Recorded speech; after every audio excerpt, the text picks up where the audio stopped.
Assalamualaikum warahmatullahi wabarakatuh. Halo semuanya.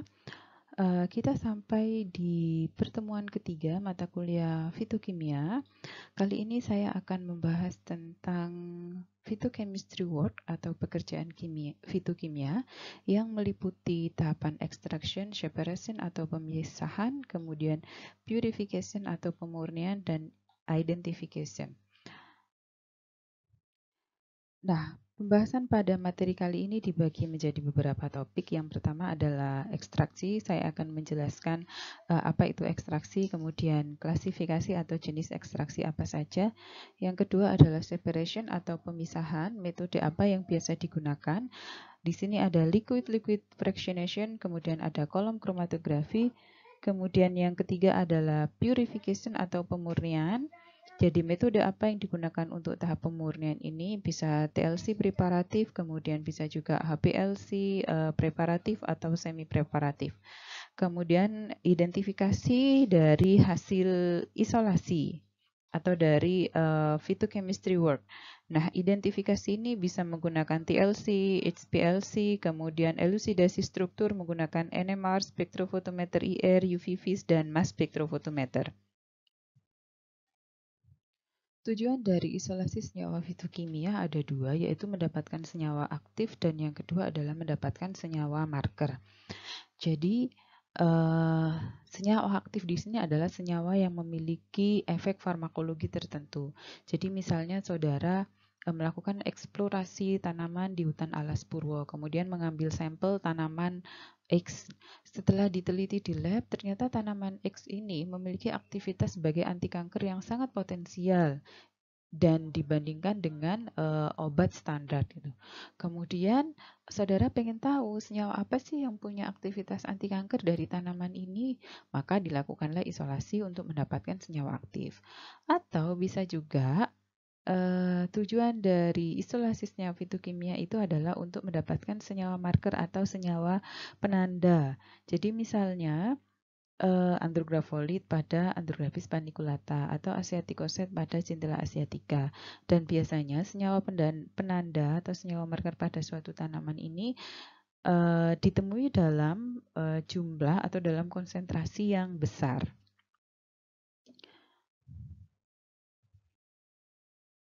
Nah, sebelum masuk kepada tahap ekstraksi, saya jelaskan terlebih dahulu terkait dengan comminution atau pengecilan ukuran. Sebenarnya tahapan ini itu sudah saya jelaskan di mata kuliah standarisasi obat tradisional, tapi karena tidak semua mengambil mata kuliah pilihan tersebut, saya jelaskan secara singkat ya. Comminution adalah proses pengecilan ukuran simplisia ya, dari dalam bentuk rizom menjadi potongan rizom. Ada beberapa metode yang bisa digunakan. Yang pertama adalah slicing. Slicing ini biasanya digunakan untuk sampel akar, rizom, ya. Kemudian yang kedua adalah contusion atau bruising. Ini biasanya dilakukan dengan cara menggeprek ya sampel simplisianya menggunakan mortir dan stamper. Ini biasanya digunakan untuk memperkecil ukuran bagian tanaman dari batang atau dari kulit batang ya, atau dari kayu. Kemudian grinding ini menggunakan mesin atau alat khusus. Yang terakhir adalah sieving atau pengayakan. Kenapa sih sebelum dilakukan ekstraksi kok perlu dikecilkan dulu ukurannya ya? Jadi sekali lagi saudara harus ingat bahwasanya metabolit sekunder tanaman itu terletak di bagian di dalam sel, yaitu di vakuolanya. Sehingga supaya metabolit sekunder tersebut bisa tertarik, bisa keluar dari sel, maka akan lebih baik kalau ukuran partikel dari simplisia atau bahan tanaman itu berada pada ukuran fine ya. Jadi pada dalam bentuk serbuk simplisia. Apakah kalau dia berada dalam lembaran daun atau mungkin batang yang dipotong-potong tapi tidak dijadikan serbuk gitu, apakah masih bisa terekstraksi senyawa metabolit sekundernya? Tentu saja bisa, namun rendemen atau hasil akhir yang didapatkan tidak akan optimal. akan berbeda ketika kita melakukan ekstraksi dengan simplisia dalam bentuk serbuk. Oke, kita masuk pada ekstraksi. Apa sih ekstraksi itu ya? Jadi ekstraksi adalah proses penarikan senyawa metabolit sekunder ya dari tanaman dengan menggunakan pelarut tertentu. Tentu saja pelarut yang dipilih ini harus mampu melarutkan atau menarik target dari metabolit sekunder yang diinginkan. Nah, bagaimana tahapan dari atau mekanisme kerja apa yang terjadi pada tahapan ekstraksi itu? Jadi yang pertama adalah ketika kita melakukan ekstraksi, jadi pada ekstraksi itu kan serbuk simplisia itu akan direndam dengan menggunakan solvent atau pelarut ya. Ketika solvent itu sampel itu direndam di dalam solvent ya, maka solvent ini akan berpenetrasi ke dalam sel-sel dari serbuk simplisia tersebut ya. Kemudian sel itu akan swelling. Kalau dia swelling, dia akan pecah. Nah, pada saat sel pecah itulah metabolit sekunder akan tertarik keluar oleh solvent yang kita gunakan. Nah, sampai kapan metabolit sekunder itu bisa tertarik keluar? Sampai kondisi isotonis, ya. Jadi kondisi di mana tekanan yang ada di dalam sel dan di solvent itu sama. Jadi kalau misalnya dia udah isotonis, ya berarti metabolit sekunder yang ada di dalam sel tidak akan bisa tertarik keluar lagi.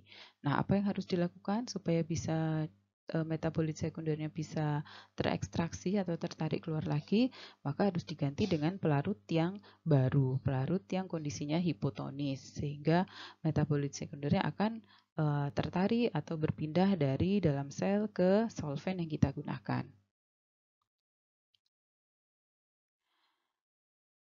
Nah, pada ekstraksi ini sudah saya sebutkan sebelumnya ya bahwa kita menarik metabolit sekunder sehingga jenis pelarut itu sangat berpengaruh ya. Jadi kalau kita mau menarik metabolit sekunder yang sifatnya itu nonpolar, misalnya adalah triterpenoid, maka kita juga menggunakan pelarut yang nonpolar. Tapi kalau misalnya mau menarik metabolit sekunder yang polar, misalnya glikosida flavonoid atau glikosida antrakinon, maka kita juga menggunakan pelarut yang polar. Kemudian ada beberapa persyaratan untuk pelarut, yaitu dia harus high selective, seperti yang saya jelaskan tadi, high capacity, kemudian tidak bereaksi dengan metabolit sekunder yang terdapat pada tanaman tersebut, kemudian completely volatile, jadi harus bisa diuapkan, karena kalau kita mau bikin obat, maka otomatis pelarut itu harus diuapkan. Kemudian low price dan harmless. Sekarang itu sudah mulai muncul melakukan proses ekstraksi yang eco-friendly ya, jadi yang tidak menyebabkan atau yang tidak merusak lingkungan sekitar. Nah, pelarut yang pada umumnya digunakan untuk menarik keseluruhan komponen dari suatu tanaman itu adalah etanol ya. Etanol yang bisa 70%, bisa 80%, atau 96%. Tapi yang umum digunakan di pabrik ya, itu adalah etanol yang 80%.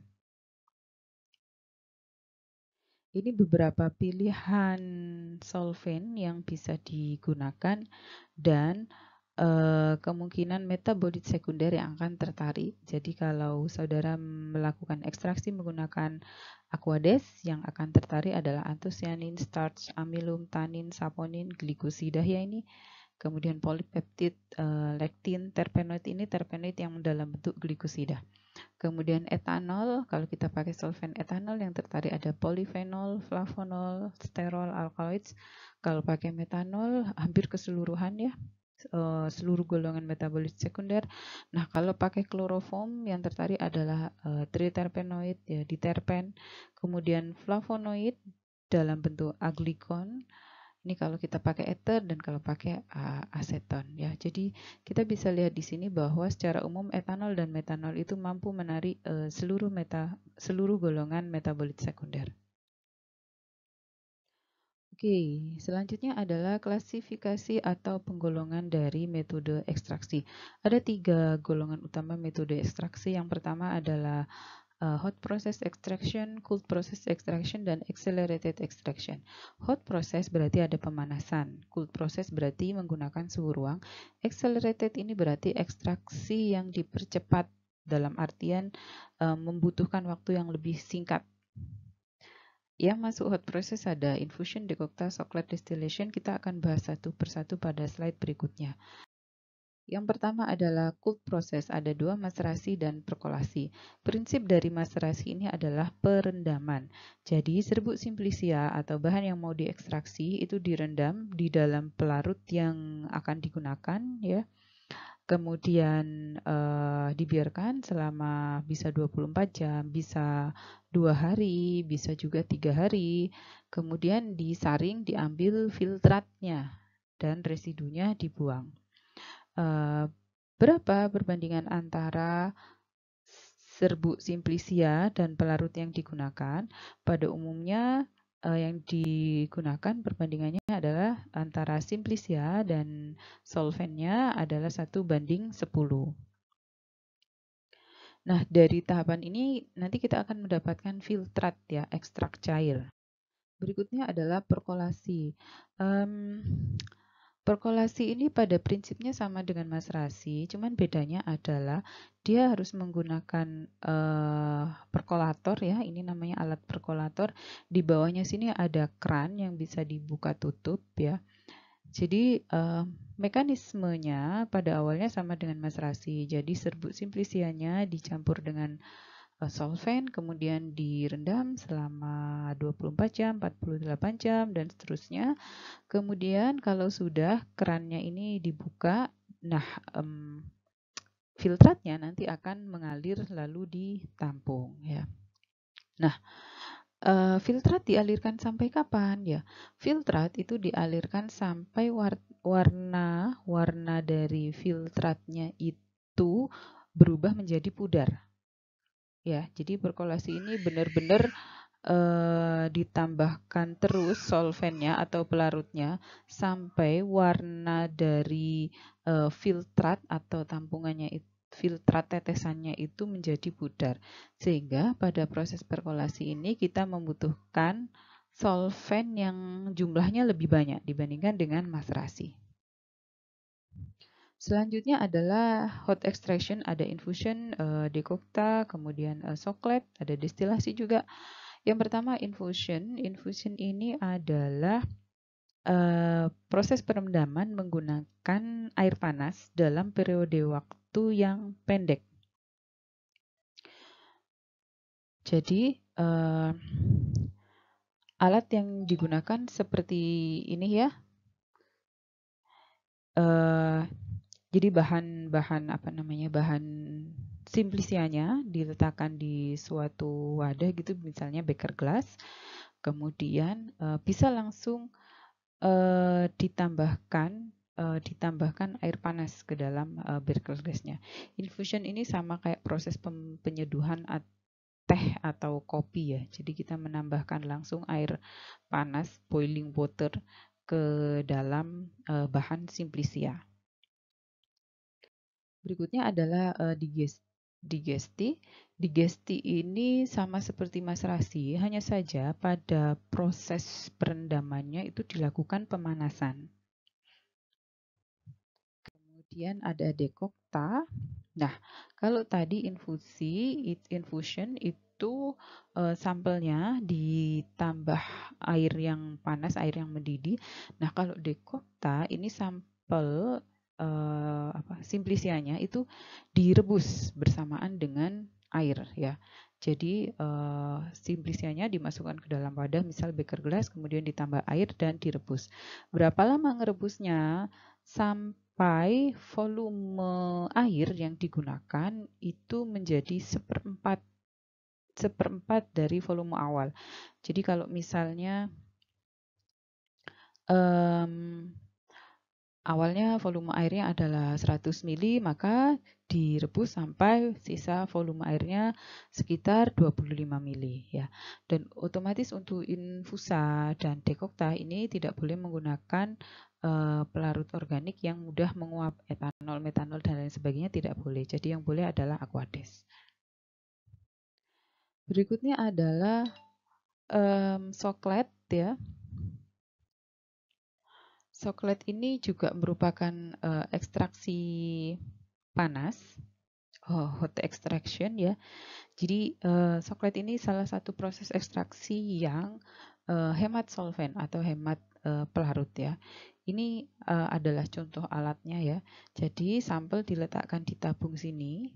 Ini sampel, kemudian ini adalah solvent yang akan digunakan. Nah, ini nanti solventnya diletakkan di atas hot plate, jadi dipanaskan langsung. Kemudian di sini ada kondensor yang dialiri air. Nah, bagaimana mekanisme kerjanya? Nah, jadi ketika solvent ini dipanaskan, dia kan akan mengeluarkan panas ya, uap ya.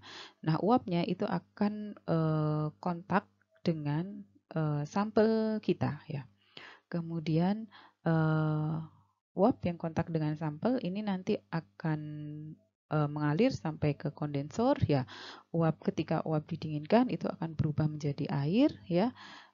Maksud saya berubah menjadi larut fase cair lagi. Kemudian setelah berubah menjadi fase cair, dia akan turun ke tempat awal ya, ke tempat solvent tadi. Terus begitu seterusnya ya. Karena itu disebutkan bahwa soklet itu salah satu metode ekstraksi yang hemat pelarut. Cuman memang dia tidak bisa digunakan untuk bahan yang tidak stabil terhadap pemanasan. Kita masuk pada accelerated extraction atau ekstraksi yang dipercepat. Yang pertama ada sonikasi atau ultrasound assist extraction ya. Prinsipnya adalah menggunakan getaran ya. Jadi ini alatnya seperti yang ada di lab bahan alam ya. Biasanya sering digunakan pada praktikum fitokimia atau praktikum fitoter. Nah, pada ultrasonic assist extraction ini otomatis kita membutuhkan alat khusus ya. Jadi sampelnya biasanya kalau kita pakai ultrasound yang ada di lab itu sampelnya ditaruh di beker gelas, kemudian ditambahkan solvent, kemudian ditaruh di dalam ultrasoniknya, tinggal di setting aja mau diekstraksi selama berapa lama. Nah, kalau pakai ultrasonic assist extraction itu proses ekstraksi maserasi yang misalnya baru selesai selama 3 hari gitu ya. Nah, kalau ultrasonic assist extraction kita bisa selesaikan dalam waktu 2 jam ya. Jadi diekstraksi dengan ultrasound selama 15 menit, kemudian disaring, kemudian ditambah pelarut lagi, di ultrasonik lagi, disaring, begitu seterusnya. Dan rendemen yang dia dapatkan antara hasil maserasi dengan ultrasound assist extraction ini hampir sama ya. Saya sudah pernah mencoba melakukan penelitian membandingkan antara rendemen ya atau berapa banyak ekstrak yang didapatkan ketika ketika ekstraksi menggunakan metode maserasi, ultrasonik, dan waktu itu satu lagi microwave assist extraction.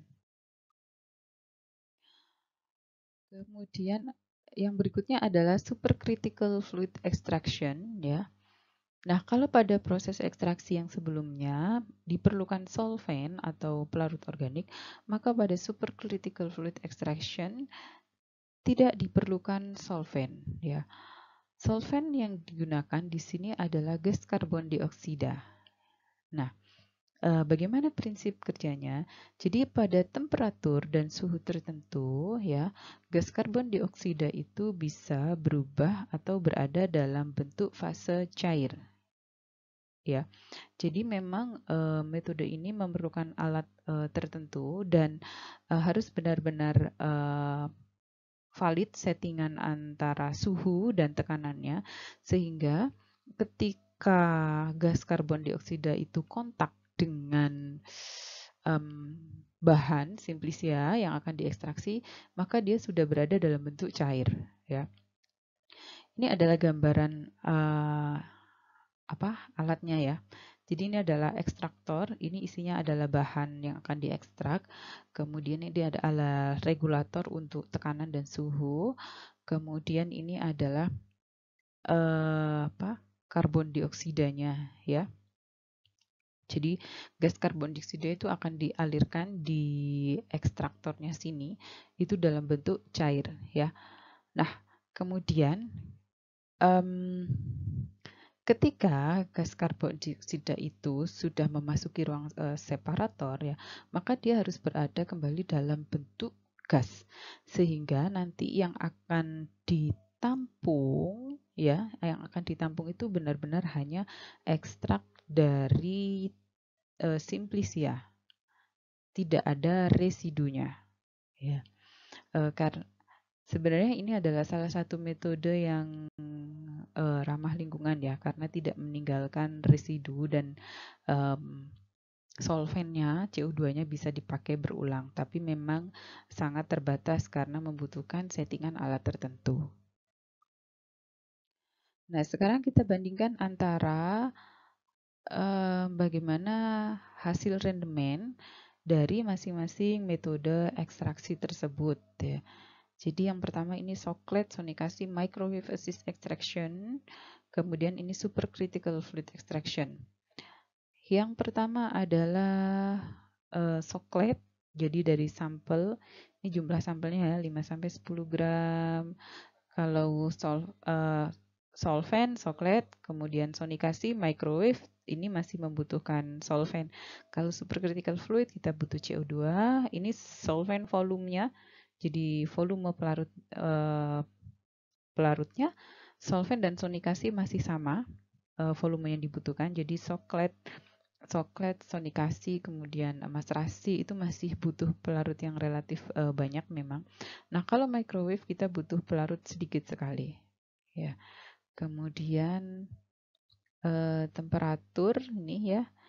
Ini waktu yang dibutuhkan. Kalau sokletasi itu 16 jam, sonikasi 30 menit, microwave 30 sampai 45 detik ya. Kemudian supercritical fluid 30 sampai 60 menit. Ini energi yang dibutuhkan ya. Nah, kalau dari segi rendaman sebenarnya antara sonikasi microwave itu waktu saya membandingkan antara metode maserasi, sonikasi dan microwave, yang lebih tinggi rendemennya atau jumlah ekstrak yang didapatkan adalah dengan microwave ya. Kemudian kalau sonikasi dan maserasi tidak jauh berbeda ya, atau tidak signifikan perbedaannya. Nah, itu perbedaannya. Kemudian ada lagi ekstraksi untuk menarik senyawa essential oil atau minyak atsiri. Metode yang dipakai adalah destilasi ya. Ada beberapa macam destilasi. Ada water distillation, ada steam distillation, kemudian ada water and steam distillation dan lain sebagainya. Tergantung dari setting alat yang digunakan ya. Kemudian selain destilasi ada juga yang disebut dengan inflorescence ya. Inflorescence ini juga metode ekstraksi untuk menarik minyak atsiri atau senyawa-senyawa yang mudah menguap, tapi dia tidak menggunakan media solvent atau pelarut. Yang digunakan adalah lemak binatang. Ya. Jadi alatnya adalah semacam kanvas ya, kanvas yang dipakai untuk melukis gitu. Terus di atas kain kanvasnya itu dilapisi lemak binatang. Biasanya yang sering dipakai adalah lemak babi karena tidak mudah tengik dan harganya relatif lebih murah. Jadi lemak babinya dioleskan di atas kanvas, kemudian bahan tanaman yang mau diekstraksi, misalnya bunga melati atau bunga mawar, itu di kelopak mahkota bunganya diletakkan di atas kanvas tersebut, kemudian dibiarkan selama 2-3 hari. Setelah itu diambil, diganti lagi dengan mahkota bunga yang baru. Demikian seterusnya. Kemudian lemaknya itu akan dipisahkan ya. Jadi otomatis kan harus diambil metabolit sekunder yang terabsorpsi ke dalam lemak tadi. Nah, biasanya menggunakan pelarut N-heksan untuk menarik minyak atsiri yang ada di dalam lemak tersebut. Nah, ini contoh gambaran Enflurage ya. Kemudian kita masuk pada proses pengeringan ya. Jadi dari berbagai tahapan proses ekstraksi tadi, yang saudara dapatkan adalah ekstrak cair. Pasti masih banyak sekali solvennya atau pelarutnya. Dan karena banyak solven, maka tidak bisa digunakan untuk obat ya, karena ya sama aja bakalan toksik juga kena solvennya. Sehingga solvent itu harus diuapkan. Ada beberapa metode, bisa pakai water bath, hot plate, oven, rotary evaporator, dan freeze dry. Nah, water bath kemudian hot plate ya, itu bisa digunakan kalau senyawanya tahan panas ya.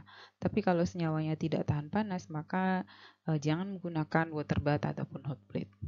Kemudian rotary evaporator ini banyak digunakan untuk menguapkan pelarut organik yang mudah, yang volatil, contohnya etanol, metanol, kloroform, N-heksan, dan lain sebagainya. Ya.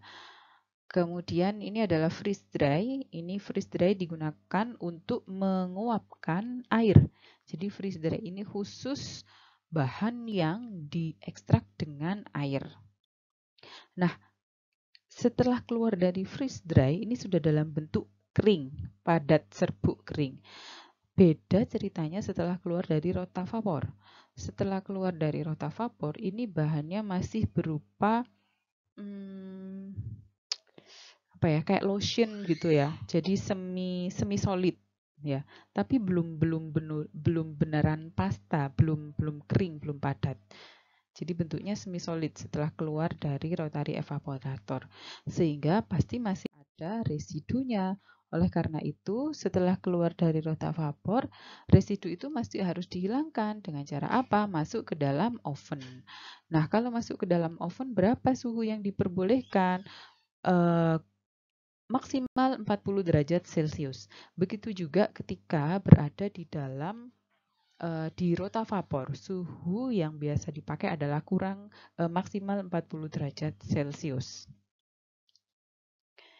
Nah, biasanya setelah keluar dari oven itu sudah dalam bentuk pasta ya.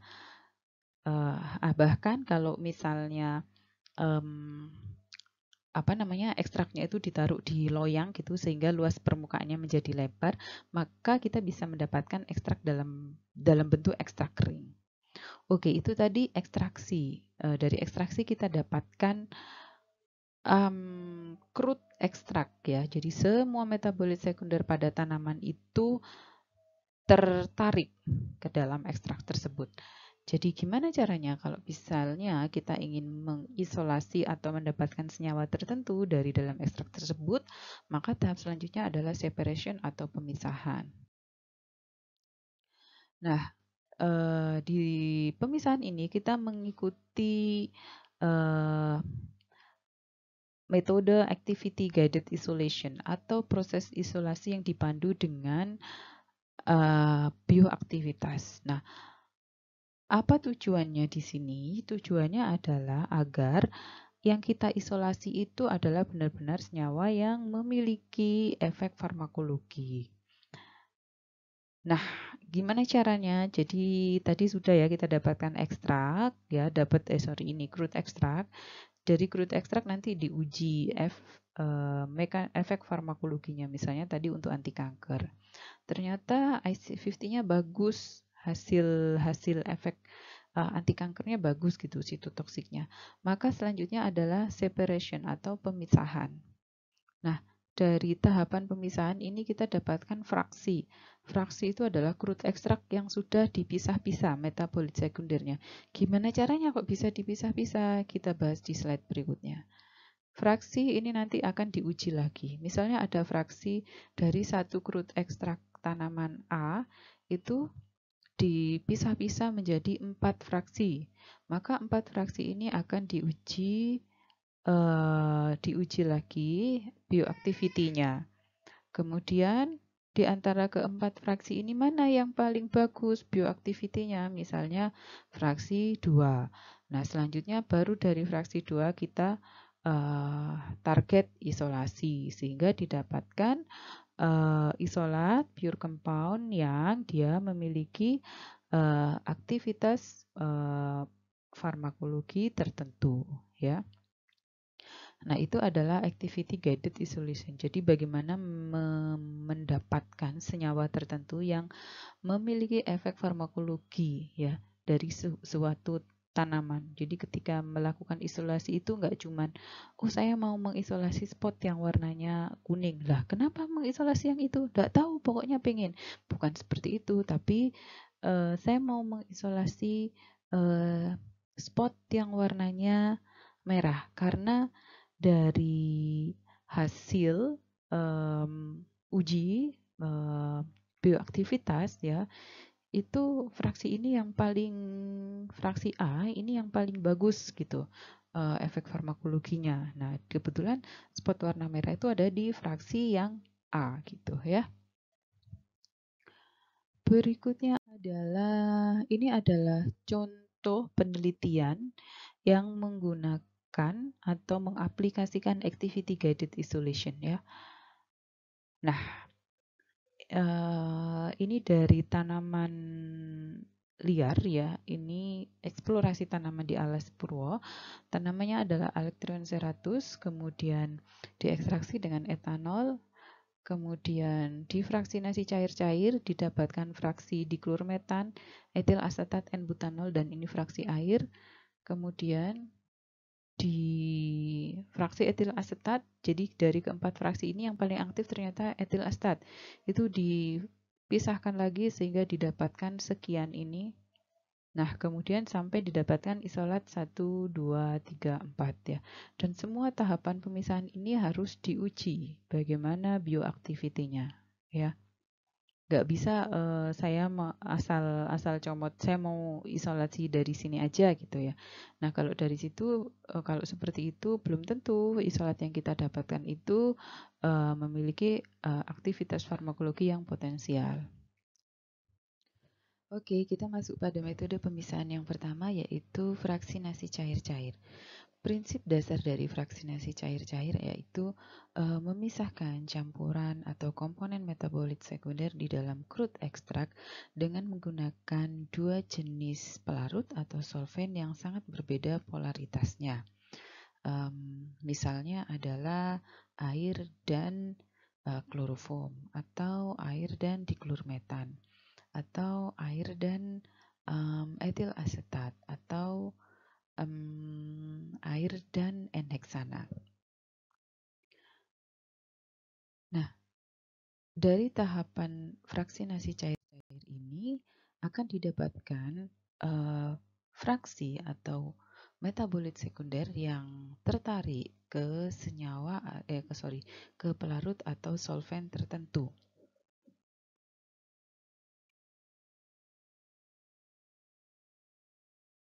Nah, jadi gini, misalnya pada hasil penelitian ini, ya, dari crude ekstrak, ya, dari crude ekstrak daun ini dilakukan fraksinasi cair-cair dengan menggunakan pelarut diklormetan, etil asetat, butanol. Metodenya seperti apa? Jadi pertama ekstrak ini akan disuspensikan di dalam air, kemudian dalam suspensi tersebut ditambahkan solvent diklormetan lalu dikocok dengan corong pisah. Nah, nanti fraksi atau metabolit sekunder yang sifatnya itu sangat nonpolar maka otomatis akan tertarik ke diklormetan. Kemudian proses fraksinasi dengan diklormetan ini dilakukan beberapa kali sampai didapatkan hasil warna dari fraksi diklormetan yang stabil. Kemudian diambil fraksi diklormetannya dan otomatis pasti masih ada residu dari air. Residu air tersebut difraksinasi lagi dengan etil astat dan seterusnya. Nah, dari hasil proses pemisahan ini lalu dianalisa apakah benar sudah terpisah atau belum metabolit sekundernya, dianalisa dengan menggunakan KLT. Nah, ini adalah gambar hasil KLT-nya. Ini adalah crude extract, kemudian ini fraksi diklormetan, fraksi etil astat, fraksi butanol, dan ini residu air. Kita bisa lihat di sini bahwa yang tertarik di fraksi diklormetan itu adalah banyakkan senyawa yang non-polar ya, ini orange, ini adalah golongannya terpenoid. Kemudian yang tertarik di fraksi etil astat, kuning-kuning ini adalah flavonoid, kemudian ada hitam, ini di etil astat dan di N-butanol, ini adalah fenol ya. Jadi masing-masing solvent ini akan menarik metabolit sekunder yang berbeda-beda. Nah, selain dengan fraksinasi cair-cair, proses pemisahan ini juga bisa dilakukan dengan kolom kromatografi, baik itu kromatografi kolom lambat ataupun kromatografi kolom vakum.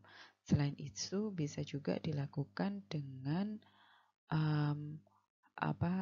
preparatif HPLC atau semi-preparatif SPSV. Nah, ini kalau misalnya kita menggunakan metode ini kolom vakum karena ada pompanya. Nah, selanjutnya adalah bagaimana sih hasil pemisahan dari kromatografi kolom ya. Ini adalah contoh hasil pemisahan dari kromatografi kolom. Jadi dari fraksi etil asetat tadi, kenapa diambil fraksi etil asetat? Karena dari hasil penelitian ini yang paling aktif, yang paling bagus bioaktivitinya adalah yang fraksi etil asetat. Fase diam yang dipakai adalah silika Rp18, dia nonpolar. Kemudian mobile phase-nya atau fase geraknya adalah asetonitrile metanol air 2:1:4. Ini dipisahkan dengan teknik kromatografi kolom terbuka, kromatografi kolom lambat ya, dan didapatkan berapa ini? EA1, 2, 3, 4 sampai 12. Ya, didapatkan 12 hasil tampungan atau hasil pemisahan. Kemudian dari hasil pemisahan itu di KLT lagi ya.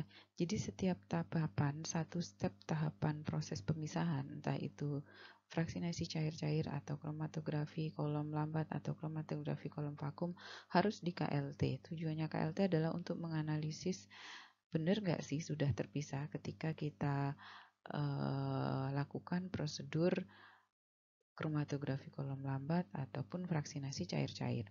Nah, kita bisa lihat di sini. Jadi yang sebentar.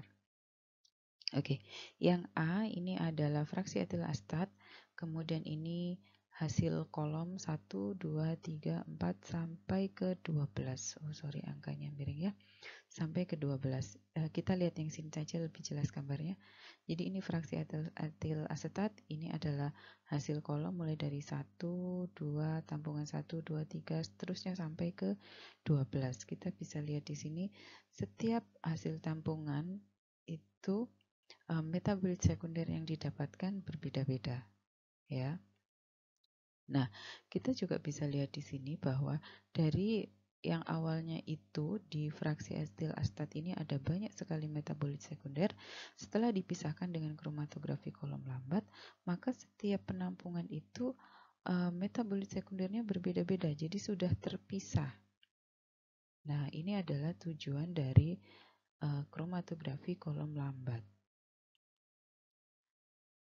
Nah, ini juga kromatografi kolom lambat, tapi fase diam yang digunakan adalah Cefadex. Masih ingat Cefadex itu berarti prinsip pemisahannya adalah dengan molekul, berat molekul dari senyawa ya.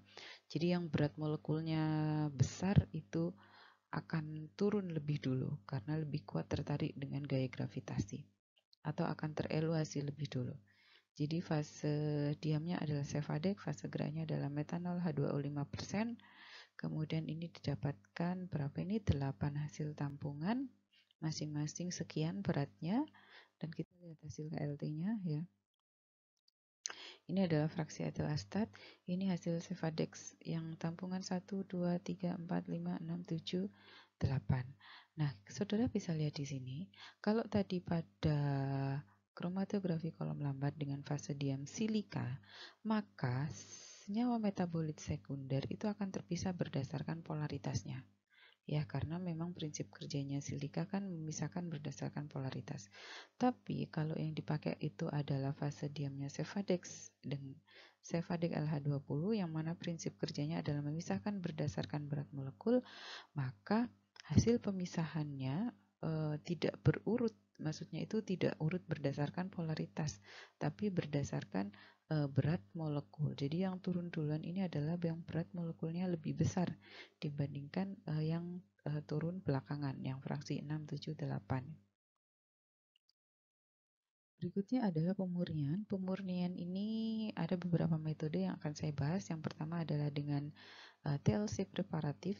Secara teknik hampir sama dengan TLC untuk analisis kualitatif ya. Cuman bedanya adalah pada lebar plat KLT yang digunakan. Jadi kalau untuk TLC preparatif otomatis plat KLT-nya lebih besar ukurannya ya. Kemudian sampelnya itu bukan ditotolkan ya, tapi dibuat garis sepanjang batas bawah plat KLT. Nah, ini adalah contoh,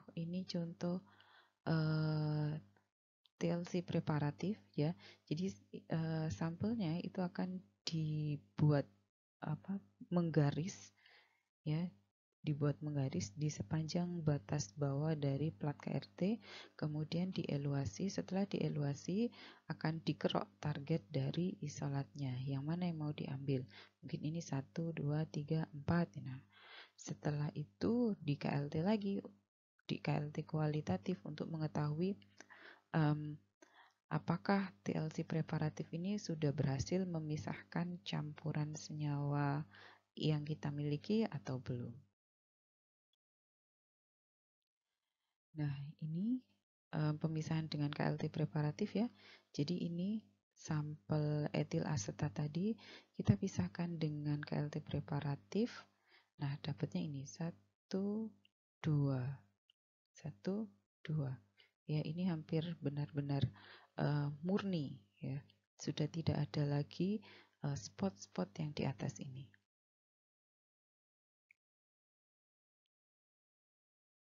Ini juga contoh hasil pemisahan dengan metode KLT preparatif. Jadi ini adalah senyawa yang crude ekstraknya ya, senyawa yang akan dipisahkan. Jadi masih ada 1, 2, 3 spot utama, kemudian dipisahkan dengan KLT preparatif, didapatkan isolat, crude isolat 1, 2, 3 dan seterusnya. Oke, kita masuk pada elusidasi struktur ya. Sebelum masuk pada elusidasi struktur, maka perlu terlebih dahulu dilakukan identifikasi dengan menggunakan HPLC. Tujuan identifikasi ini yang pertama adalah melihat purity atau kemurnian dari isolat yang kita dapatkan. Kenapa kok harus di HPLC? Kenapa tidak cukup dengan KLT saja? Karena yang pertama adalah metode HPLC itu tentu saja akan lebih sensitif dibandingkan dengan KLT ya. Meskipun sebenarnya bisa saja dilakukan dengan KLT, tapi harus menggunakan beberapa kombinasi fase gerak, paling tidak 2-3 kombinasi fase gerak. Ya, jadi fase gerak campuran fase gerak A, B, C. Kalau dari campuran fase gerak A, B, C itu spot yang ditunjukkan semuanya tunggal satu saja ya, maka boleh dilakukan analisa ke spektrofotometer. Tapi kalau misalnya di campuran fase gerak A, campuran fase gerak B itu spotnya satu, tapi di fase gerak yang ketiga ya ternyata keluar spotnya 2 atau 3. Nah, berarti senyawa tersebut atau isolat tersebut belum murni ya. Nah, kalau misalnya tidak dilakukan analisis kemurnian dengan TLC, maka bisa menggunakan HPLC. Nah, Di HPLC ini sekaligus kalau misalnya dia detektornya adalah UV ya, maka bisa dicek berapa lambda maksimum dari masing-masing peak. Ini adalah contoh hasil HPLC dari isolat ya, dari isolat suatu ekstrak ya. Nah, em,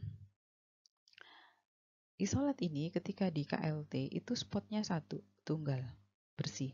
Tapi ketika diinjek di HPLC kita bisa lihat di sini masih ada dua spot. Meskipun yang satunya ya spot yang ini tidak begitu dominan ya, tapi dia masih ada dua spot. Nah, kita bisa lihat di kemudian diklik spot yang ini nanti dia akan keluar bagaimana profil dari spektrum UV-nya. Oke, setelah masuk uji kemurnian untuk mengetahui kemurnian dari crude isolat dengan HPLC ataupun TLC, kita masuk pada elusidasi struktur ya. Ini adalah tahap akhir dari pekerjaan fitokimia. Jadi menentukan bagaimana struktur senyawa yang berhasil saudara isolasi. Ada beberapa metode instrumen yang bisa digunakan untuk elusidasi struktur. Yang pertama adalah spektrofotometer UV, spektrofotometer FTIR, spektrofotometer MS, mass spektrofotometri, kemudian spektrofotometer NMR atau RMI ya, Nuclear Magnetic Resonance. Yang pertama adalah spektrofotometer UV. Nah, di spektrofotometer UV ini kita bisa melihat bagaimana profil dari lambda maksimumnya. Jadi crude isolat saudara itu memiliki lambda absorbansi maksimumnya pada lambda berapa. Setiap golongan senyawa memiliki profil UV yang berbeda-beda. Misalnya saja senyawa golongan flavonoid itu absorbansi maksimumnya ada dua panjang gelombang, yaitu di sekitar 250 ke atas dan sekitar 320 ke atas. Kemudian spektrofotometer IR. IR ini hasil akhir yang akan kita dapatkan adalah gugus fungsi. Jadi ada gugus fungsi apa saja pada isolat yang saudara temukan. Kemudian yang berikutnya adalah spektrofotometer massa. Ini hasil akhirnya adalah ion molekul atau molekular mass. Biasanya dari ion molekul itu kita bisa memprediksi bagaimana rumus molekulnya, ya, rumus molekulnya, bukan struktur kimia. Kemudian NMR, NMR ini ada beberapa macam, ada proton, ada karbon, dan ada juga NMR dua dimensi. Nah, dari NMR ini kita bisa mengetahui berapa dan di mana posisi atom proton atau hidrogen dan atom karbon. Ya. Jadi keempat metode ini itu akan saling melengkapi, ya. Jadi setelah kita analisis dengan NMR, diprediksi berapa jumlah atom karbon dan protonnya, posisinya seperti mana, kemudian di cross check dengan MS, kemudian dengan IR dan dengan spektrofotometer UV, sehingga pada akhirnya kita akan mendapatkan bagaimana struktur dari isolat yang berhasil kita isolasi. Nah, ini adalah salah satu contoh struktur elusidasi dari senyawa metil 345 trihidroksibenzoat atau metil galat ya. Ini adalah ini kromatogram diinjek di HPLC, kemudian detektornya adalah diode array dengan spek UV ya. Jadi diketahui lambda maksimumnya adalah di 271 nanometer, kemudian dimasukkan ke NMR. Setelah dimasukkan ke NMR ada 1, 2, 3 ya. Ada 3 posisi proton, kemudian ada 8 karbon ya. Ini adalah proton ya. NMR proton.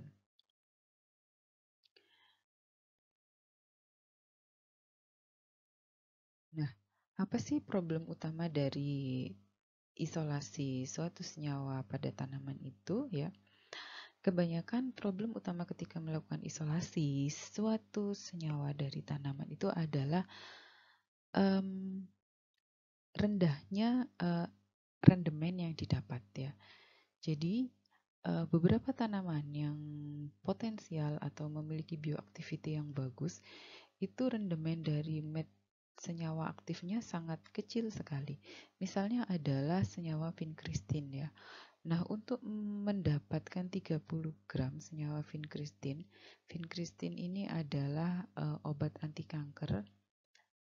Nah, untuk mendapatkan 30 gram itu kita membutuhkan paling tidak 15 ton dry leaf atau daun kering dari Vinca rosea, Catharanthus roseus. Atau untuk mendapatkan 1900 gram taksol, taksol ini juga sitotoksik untuk breast cancer ya. Kita bisa untuk mendapatkan 1900 gram taksol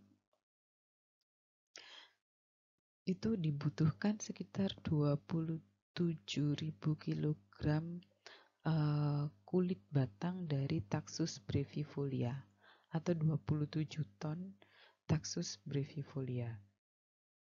Jadi kita bisa lihat di sini bahwasanya rendemen dari senyawa metabolit sekunder isolat dari suatu tanaman itu relatif kecil sekali ya. Kecuali isolat tersebut atau senyawa tersebut adalah senyawa yang dominan pada tanaman itu. Misalnya adalah EPMS pada tanaman kencur, ya itu kandungannya cukup tinggi antara 40 sampai 60%. Atau Andrographolic pada tanaman Andrographis paniculata, itu juga lumayan tinggi kandungannya atau konsentrasinya ya. Nah, itu tadi adalah materi pada pertemuan ketiga yaitu tentang phytochemistry work. Jadi ada beberapa poin yang perlu saya tekankan. Yang pertama adalah apa itu prinsip dari isolated guided bioactivity ya. Jadi isolasi yang dipandu oleh bioaktivitas. Kemudian yang kedua adalah ada apa saja metode ekstraksi itu, ekstraksi panas, dingin, kemudian accelerated extraction. Kemudian yang ketiga adalah apa saja metode pemisahan ya yang bisa dilakukan untuk mengisolasi suatu senyawa dari tanaman. Dan yang terakhir adalah metode instrumen apa saja yang dibutuhkan untuk melakukan elusidasi struktur ya. Itu beberapa poin penting pada perkuliahan hari ini. Materi pada hari ini itu sebenarnya adalah materi yang sangat praktikal ya. Jadi materi ini akan sangat lebih mudah dipahami ketika saudara langsung hands on melakukan pekerjaan gitu ya. Nah, mungkin nanti akan lebih mudah ngebayanginnya ketika kita sudah praktikum sampai pada materi fraksinasi cair-cair, kemudian kolom vakum dan kolom lambat ya. Sekian untuk perkuliahan hari ini, semoga bermanfaat. Kurang lebihnya mohon maaf. Assalamualaikum warahmatullahi wabarakatuh.